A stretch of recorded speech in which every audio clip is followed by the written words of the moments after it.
नमस्कार मित्रांनो, मी सुरेश निमकर तुमचं स्वागत करत आहे। आजच्या व्हिडिओमध्ये आपण डिस्कस करणार आहे पॉलिटेक्निक कॅप 2 अलॉटमेंट 2024-2025। तर चला व्हिडिओला सुरुवात करू। यामध्ये तीन गोष्टी डिस्कस करू। फर्स्ट, कॅप 2 अलॉटमेंटचा टाइम काय राहणार आहे डिक्लेअर होण्याचा, सेकंड कॅप 2 अलॉटमेंट चेक कसं करायचं, आणि थर्ड मी माझ्या पद्धतीने काही टिप्स देण्याचा प्रयत्न करेल, कारण मी स्वतः पॉलिटेक्निक केलेला आहे गव्हर्नमेंट कॉलेजमधनं।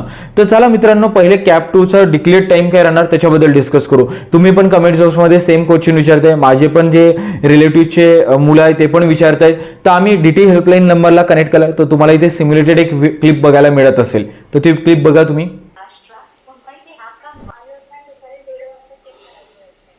किती वाजता मॅडम? 1:30 वाजता का?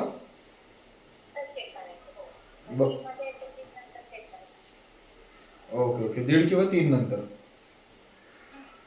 ठीक आहे ना, ठीक आहे मॅडम। क्लिप बघितली असेल तुम्ही, इथे लक्षात आले असेल की 1:30 किंवा 3 नंतर तुमचा कॅप अलॉटमेंट डिक्लेअर होण्याचे चान्सेस आहे।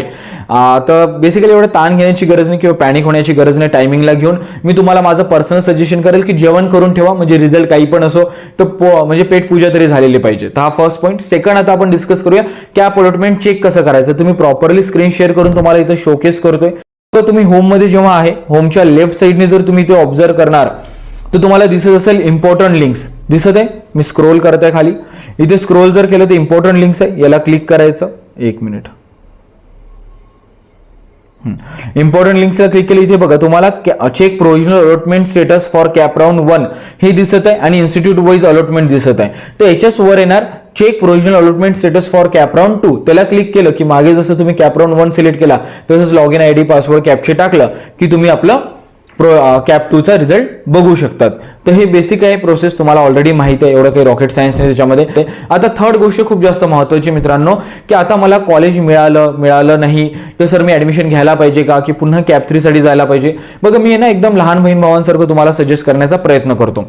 बघा कसं आहे, तुम्हाला जर for example government polytechnic Arvi लागलं होतं आणि तुम्हाला गव्हर्नमेंट पॉलिटेक्निक अमरावती पाहिजे होतं कारण ते ऑटोनॉमस आहे फॉर एक्झाम्पल, आणि तुमचं समजा गव्हर्नमेंट पॉलिटेक्निक आरवीचं चेंजेस नाही झालं, नो चेंज, तरी मी सजेस्ट करेल की तुम्ही बेटरमेंटसाठी जा।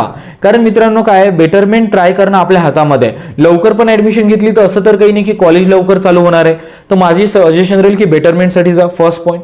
सेकंड पॉईंट आहे की सर तुम्ही ऑटोनॉमस कॉलेजवर एवढा कोण प्रिफरन्स देता, कमेंट बॉक्समध्ये पण प्रत्येक ठिकाणी बघा मित्रांनो, तुम्ही जेव्हा पॉलिटेक्निक कंप्लीट करता तर पॉलिटेक्निकच्या पर्सेंटेजच्या बेसिसवर तुम्हाला इंजिनिअरिंगला ऍडमिशन मिळतं, आणि इंजिनिअरिंगला ऑलरेडी लिमिटेड सीट्स अवेलेबल राहतात। तर जर तुम्हाला पॉलिटेक्निकला चांगले पर्सेंटेज नाही मिळाले तर तुम्हाला चांगलं कॉलेज नाही मिळणार, आणि चांगले पर्सेंटेज किंवा चांगला स्कोर करण्याचे चान्सेस ऑटोनॉमस कॉलेजमध्ये जास्त आहे as compare to MSBT affiliated कॉलेजच्या कंपॅरिझनमध्ये। कारण मी स्वतः बघितलंय, माझा स्वतःचा एक्सपिरियन्स आहे, मी MSBT मधून केलं, माझं कॉलेज ऑटोनॉमस नव्हतं आणि ऑटोनॉमसच्या मुलांना खूप चांगले पर्सेंटेज मिळतात।